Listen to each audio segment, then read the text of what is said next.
Manifeste-toi dans ton amour. Manifeste-toi dans ta puissance. Manifeste-toi, Père de gloire. Tu es le Dieu des dieux. Tu es le Seigneur des seigneurs. Tu es le Dieu redoutable et terrible. Tu es le Dieu capable de grandes choses. Manifeste-toi, mon Dieu, mon roi. Manifeste-toi, Père de gloire. Manifeste-toi, ô Dieu vivant et puissant. Manifeste-toi, ô toi, le Dieu omniprésent. Toi, le Dieu omniscient. Toi, le Dieu omnipotent. Toi qui fais des choses qui dépassent notre entendement. Au nom puissant de Jésus. Alléluia. Alléluia. Alléluia. Amen, amen, amen, amen. Amen, amen, amen. Amen, amen, amen. Amen, amen.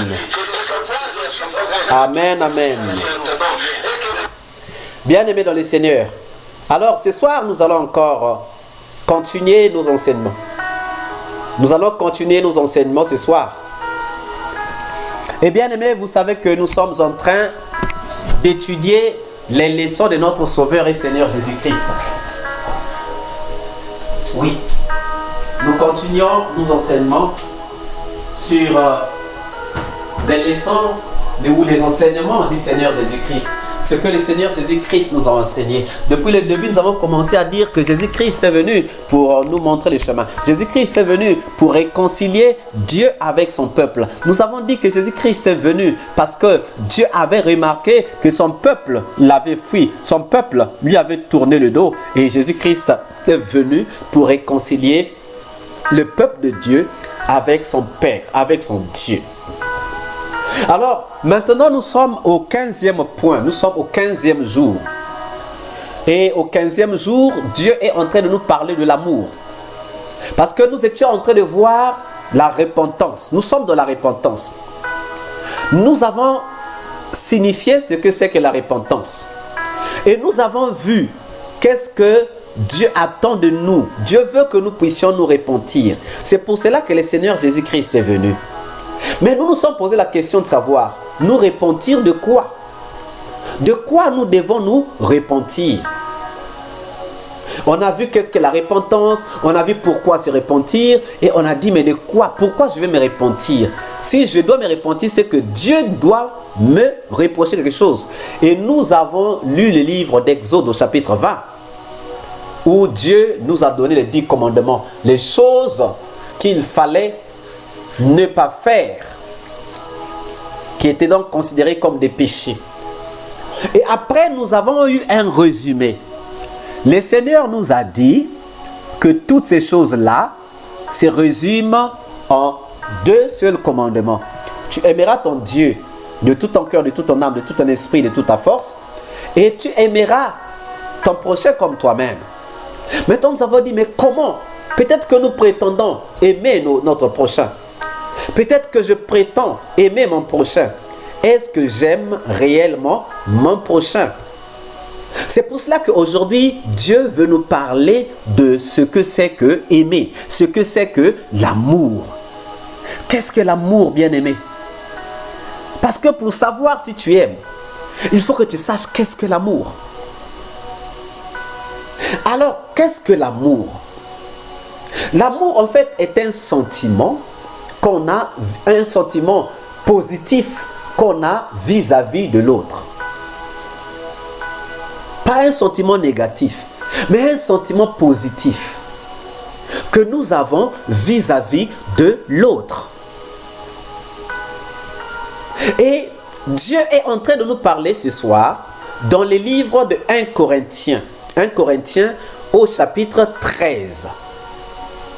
1 Corinthiens au chapitre 13. C'est le passage que nous avons commencé à lire depuis mercredi. Nous avons lu mercredi 3 versets. Du verset 1 au verset 3. Je peux les rappeler. C'était dit, quand je parlerai les langues des hommes et des anges, si je n'ai pas la charité, c'est-à-dire l'amour, je suis un airain qui résonne ou une cymbale qui retentit. Et quand j'aurai le don de prophétie, la science de tous les mystères et toute la connaissance, quand j'aurai même toute la foi jusqu'à transporter des montagnes, si je n'ai pas l'amour, je ne suis rien. Et quand je distribuerai tous mes biens pour la nourriture des pauvres, quand je livrerai même mon corps pour être brûlé, si je n'ai pas l'amour, cela ne me sert de rien.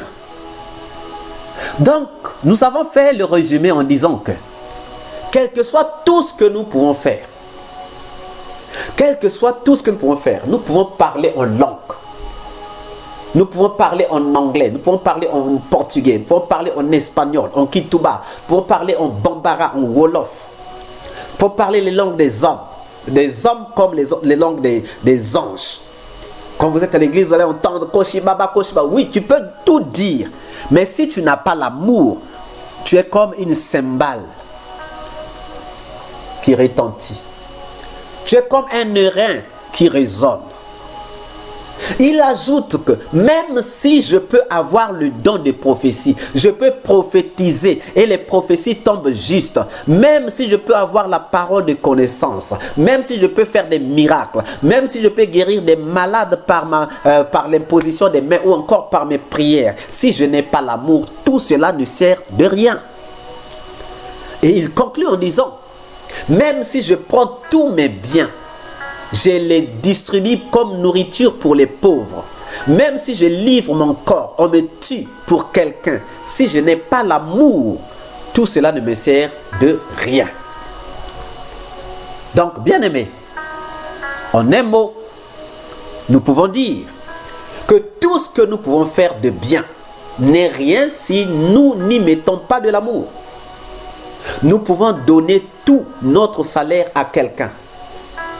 Nous pouvons accepter de nous faire tuer pour quelqu'un. Nous pouvons mourir pour quelqu'un. Nous pouvons tout faire pour quelqu'un. Nous pouvons lui acheter des châteaux, des voitures. Si nous ne mettons pas de l'amour à l'intérieur, si nous les faisons sans amour, cela ne représente absolument rien devant Dieu.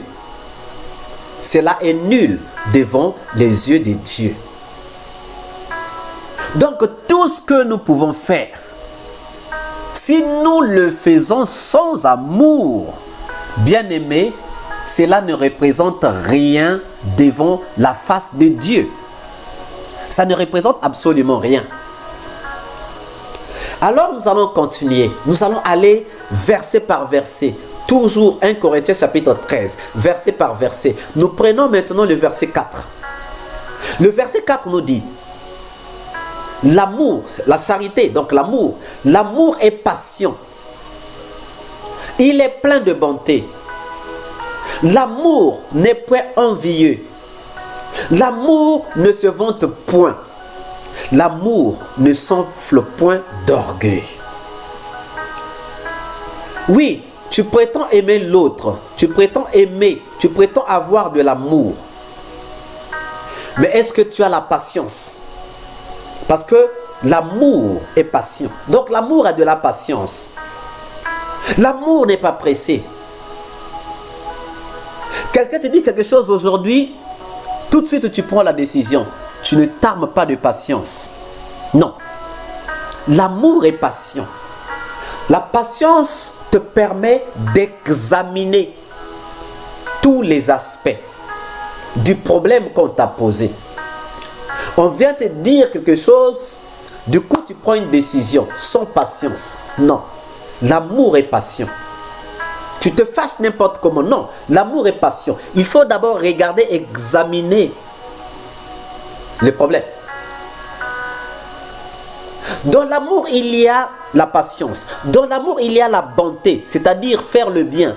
Dans l'amour, il y a, bien aimé, le manque d'envie. C'est-à-dire, l'amour ne peut pas envier. Parce qu'un tel a une belle voiture, je l'envie. Non. Parce qu'un tel a une belle voiture, il fallait que ça soit moi à sa place. Non. Parce qu'un tel a une bonne femme, encore un bon foyer, il fallait que ça soit moi. Non. Ça, c'est de l'envie. L'amour n'envie pas. L'amour n'envie pas, bien-aimé. On dit encore que l'amour ne se vante pas. L'amour ne se tape pas la poitrine pour dire que moi c'est moi. Non, tu vas te vanter pourquoi? Si tu te vantes devant des gens, c'est que tu n'aimes pas ces gens-là. L'amour ne se vante pas. Mais combien de fois seulement, bien-aimés, nous nous vantons? Oh, moi, regardez-moi, je suis ceci, moi, je suis cela. Est-ce que tu es ceci? Est-ce que tu es cela? Réellement. Si tu te regardes bien, est-ce que tu es ceci? Est-ce que tu es cela? Même si tu es ceci, pourquoi tu vas te vanter? Pourquoi tu vas te vanter? Pourquoi tu vas te vanter? L'amour ne se vante pas. Et l'amour ne s'enfle point d'orgueil. Si tu es orgueilleux, c'est que tu n'as pas l'amour. Parce que l'orgueil, c'est vouloir se mettre au-dessus des autres. L'orgueil, c'est la capacité ou en fait la faculté à vouloir se mettre au-dessus des autres. Est-ce que tu es plus que les autres réellement? Et si tu veux être, même si tu es plus que les autres, même si tu pouvais l'être, quand tu veux le manifester, tu veux le montrer que tu es au-dessus des autres, tu n'as pas l'amour. Tu n'as pas l'amour. Donc l'amour est passion. Est-ce que tu as de la patience? Si tu n'as pas de la patience, tu n'as pas l'amour. L'amour a la bonté. Est-ce que toi tu fais le bien? Si tu ne fais pas le bien, tu n'as pas l'amour. L'amour n'envie pas. Est-ce que toi tu as déjà envié la femme de quelqu'un, l'argent de quelqu'un, la voiture de quelqu'un, la maison de quelqu'un, le salaire de quelqu'un, le boulot de quelqu'un? Tu n'as pas l'amour. Est-ce que tu t'es déjà vanté? L'amour ne se vante pas. Si tu t'es déjà vanté, tu n'as pas l'amour. Est-ce que tu es orgueilleux? Est-ce que tu as déjà tapé la poitrine pour dire que non, moi je suis plus fort qu'un tel? Tu n'as pas l'amour. Parce que l'amour ne s'enfle point d'orgueil. Bien-aimé, où est-ce que tu te retrouves, toi? Note là où tu te retrouves. Proverbe chapitre 10, verset 12 dit: la haine excite des querelles, mais l'amour couvre toutes les fautes. Mais est-ce que toi, tu as déjà couvert les fautes des autres? Lorsque les autres font des fautes, est-ce que tu les couvres ou bien tu les exposes? Est-ce que tu les couvres ou bien tu les exposes? Quand tu les exposes, tu n'as pas l'amour. Quand tu les exposes, bien-aimé, tu n'as pas l'amour. L'amour couvre la faute ou les fautes des autres. C'est la haine qui expose les fautes des autres. Quelqu'un a commis une faute. Oui, toi aussi tu peux commettre une faute. Pourquoi tu vas aller exposer l'autre? Mais combien de fois seulement, bien-aimé, nous avons exposé les gens? Proverbe chapitre 17, verset 9 dit encore: celui qui couvre une faute cherche l'amour, et celui qui la rappelle dans ses discours divise les arts. Bien-aimé, est-ce que toi, tu as déjà couvert les fautes? Est-ce que toi, tu couvres les fautes? Ou bien est-ce que toi, tu rappelles les fautes? Qu'est-ce que tu fais des fautes des autres? Est-ce que tu les couvres? Ou bien tu les exposes? Oh bien-aimé dans les Seigneurs, c'est sur ça que nous sommes ce soir. Oui, bien-aimés, nous sommes là ce soir. Oui, celui qui a de l'amour couvre les fautes des autres. Celui qui a de l'amour couvre les fautes des autres, bien-aimés. Si tu exposes les fautes des autres, tu n'as pas l'amour.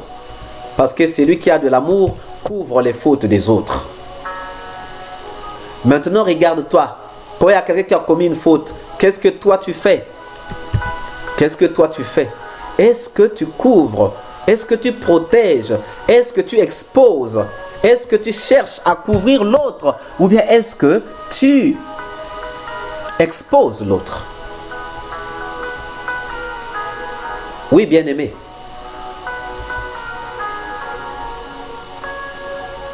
C'est ça, bien-aimé. Quand tu as de l'amour, tu ne peux pas être jaloux. Regardez comment est-ce que Joseph a été vendu par ses propres frères. Pourquoi? Parce qu'il avait seulement expliqué les songes qu'il avait fait. Oui. Il avait seulement expliqué les songes qu'il avait fait. Et voilà, ça a amené de la jalousie. Il a été vendu. Il a été d'abord jeté dans un puits, puis il a été vendu. Où est l'amour? Tu vas vendre même ton propre frère parce qu'il t'a seulement expliqué un rêve. Et dans ce rêve-là, toi, tu te dis que lui, il va devenir une grande personne, il va me dépasser. Non, bien aimé, chacun a son destin. Chacun a son destin. Donc, bien aimé, est-ce que tu as de l'amour? Est-ce que tu as de l'amour? Lorsque nous prenons le verset 5, toujours, 1 Corinthiens chapitre 13, lorsque nous prenons le verset 5, il nous dit, l'amour ne fait rien de malhonnête. L'amour ne cherche point son intérêt. Et l'amour ne s'irrite point. L'amour ne soupçonne point. Waouh! L'amour ne s'enfle point d'orgueil. L'amour ne s'irrite point. L'amour n'est pas jaloux. Bien-aimés, si nous avons de la jalousie dans nos cœurs, nous n'avons pas de l'amour. À un certain moment, on se dit, pourquoi il a eu plus que moi? Laisse-le avoir plus que toi. C'est le don de Dieu. On ne sait jamais. Peut-être que ton tour n'est pas encore arrivé. Donc ne t'enflamme pas de colère. Ne t'irrite pas contre ton frère. Ne t'irrite pas contre ton frère bien-aimé. Ne t'irrite pas. Laisse ton frère vivre son temps. Peut-être que ton temps viendra. Et même si ton temps ne venait pas, en toute chose, nous devons rendre grâce à Dieu. Nous devons rendre grâce à Dieu, bien-aimé, en toutes choses. Oui, rendons grâce à Dieu en toutes choses. Ne nous lamentons pas de n'avoir pas eu plus que l'autre. Ne nous lamentons pas de n'avoir pas eu assez ou autant que l'autre. Contentons-nous, bien-aimés, de ce que nous avons. Nous devons nous contenter de ce que Dieu nous a donné. Qu'est-ce que Dieu t'a donné? Contente-toi de ce que Dieu t'a donné. Oui, bien-aimé, contente-toi de ce que Dieu t'a donné. Contente-toi de ce que Dieu t'a donné. Il sait pourquoi il t'a donné ça. Il sait pourquoi il t'a donné beaucoup. Il sait pourquoi il t'a donné peu. Dieu lui-même sait. Ça ne sert à rien de se lamenter, bien-aimé. Donc la Bible nous dit que l'amour ne fait rien de malhonnête. L'amour ne cherche pas son propre intérêt. Aujourd'hui, nous voulons aimer des gens pour que nous puissions nous faire aimer. Non. Ne cherchons pas d'abord notre propre intérêt. L'amour cherche d'abord l'intérêt de l'autre. Ne nous irritons pas. Ne soupçonnons pas le mal. Dans nos familles aujourd'hui, oh moi, si je ne travaille pas, c'est mon père. Moi, si je ne travaille pas, c'est mon frère. Moi, si je ne travaille pas, c'est mon oncle. Nous soupçonnons des gens. Nous soupçonnons des gens. Bien-aimé, l'amour ne soupçonne pas. L'amour ne soupçonne pas. Quand tu as de l'amour, tu ne peux pas soupçonner ton frère. Quand tu as de l'amour, tu ne peux pas soupçonner ta soeur. Quand tu as de l'amour, tu ne peux pas soupçonner ta mère. Aujourd'hui, beaucoup de gens sont morts parce qu'ils avaient seulement été soupçonnés. Oh non, moi si je ne travaille pas, c'est donc mon père. C'est parce que mon père ne veut pas que je puisse travailler. C'est donc ma mère qui ne veut pas que je puisse travailler. C'est donc mon frère. Oh, mon frère là, il a beaucoup d'argent, donc c'est lui qui veut. Non, bien-aimé.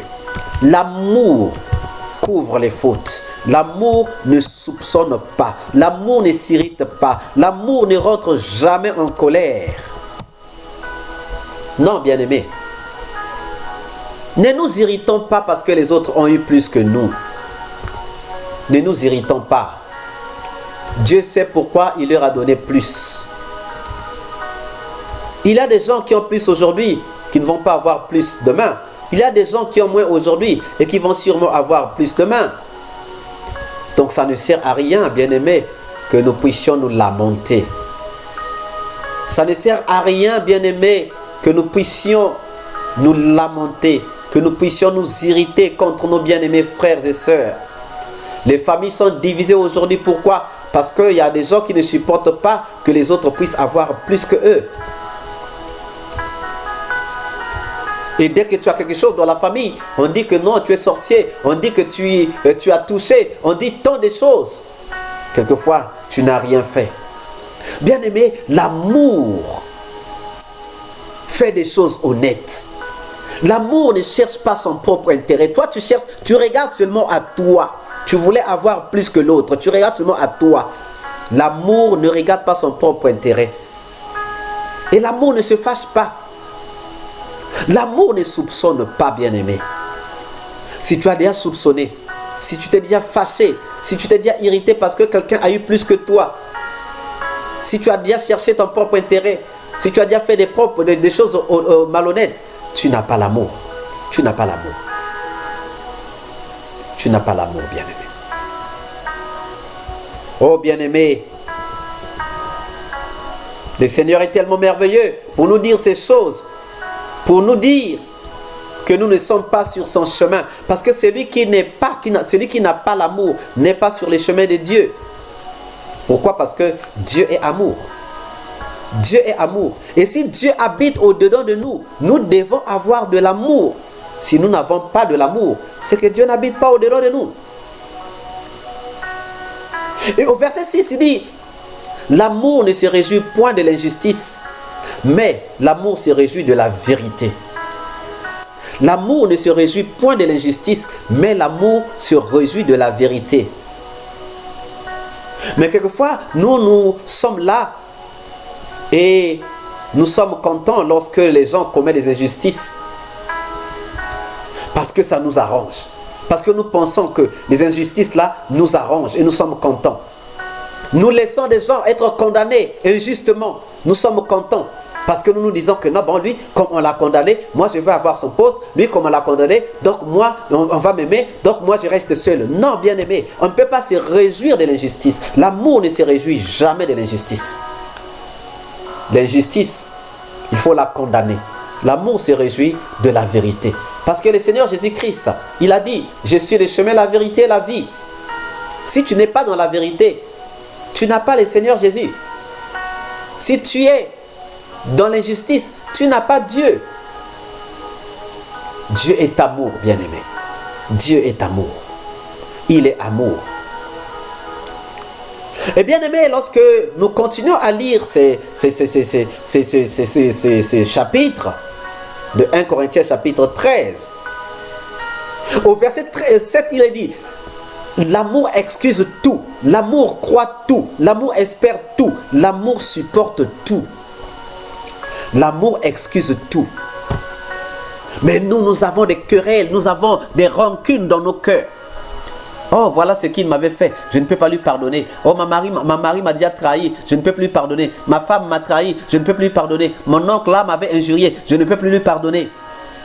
Mais l'amour excuse tout, nous dit Dieu. Dieu nous dit que l'amour excuse tout. L'amour excuse tout. L'amour croit tout. Lorsqu'on t'a dit quelque chose, crois seulement. Dis pas que non, moi j'ai des doutes en ce que tu me dis. Est-ce que tu me dis la vérité? Tu m'as dit que hier tu étais à la maison. Est-ce que c'est de la vérité? L'amour croit tout. L'amour espère tout. Et l'amour supporte tout.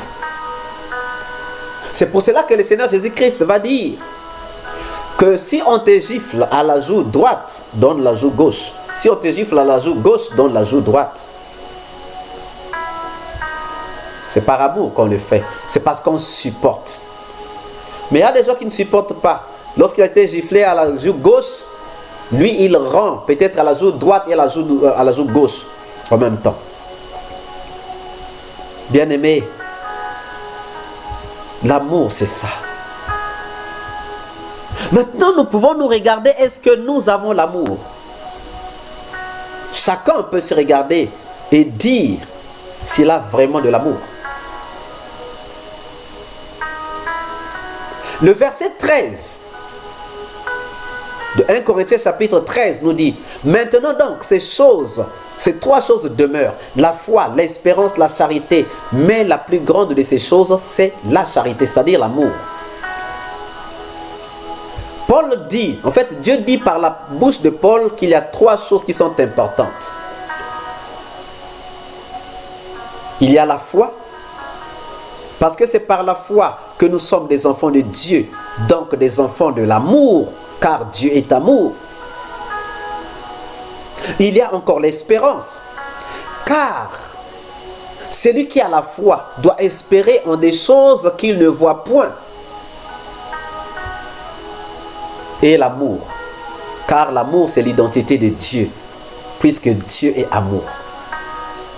Et la Bible dit: il a tant aimé le monde qu'il a donné son Fils unique, afin que quiconque croit en lui ne périsse point, mais qu'il ait la vie éternelle.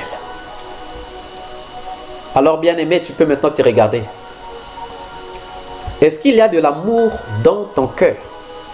Est-ce qu'il y a de l'amour dans mon cœur? Peut-être que l'amour que je manifeste, c'est un amour semblant. Est-ce que j'ai réellement de l'amour au-dedans de moi? Est-ce qu'il y a vraiment de l'amour au-dedans de moi? Est-ce qu'il y a vraiment de l'amour au-dedans de toi? Voilà la question que chacun doit se poser. Est-ce que j'ai de l'amour au-dedans de moi? Est-ce que j'ai vraiment de l'amour au-dedans de moi? Si j'ai de l'amour au-dedans de moi, Dieu merci. Mais est-ce que j'ai de l'amour? Si je n'ai pas de l'amour au-dedans de moi, je ne suis pas digne d'un enfant de Dieu. Alors bien-aimé, ce soir, tu vas prier par rapport à ce que Dieu t'a dit ce soir. Tu vas prier par rapport à ce que Dieu vient de te dire dans cette parole. Nous allons élever nos voix. Si tu te reconnais quelque part, si tu as une carence d'amour, dis à Dieu que Seigneur, Père, j'ai une carence d'amour. Élevons nos voix et prions. Seigneur Dieu de gloire, Seigneur Dieu de paix, Seigneur Dieu de bonté, Seigneur Dieu de miséricorde, Seigneur Dieu tout-puissant, nous te rendons grâce et nous te bénissons pour ton amour et pour tes bontés. Merci encore Seigneur, parce que tu es le Dieu des dieux, tu es le Seigneur des seigneurs, tu es le Dieu redoutable et terrible. Merci pour ton amour, merci pour tes bontés, merci pour ta miséricorde.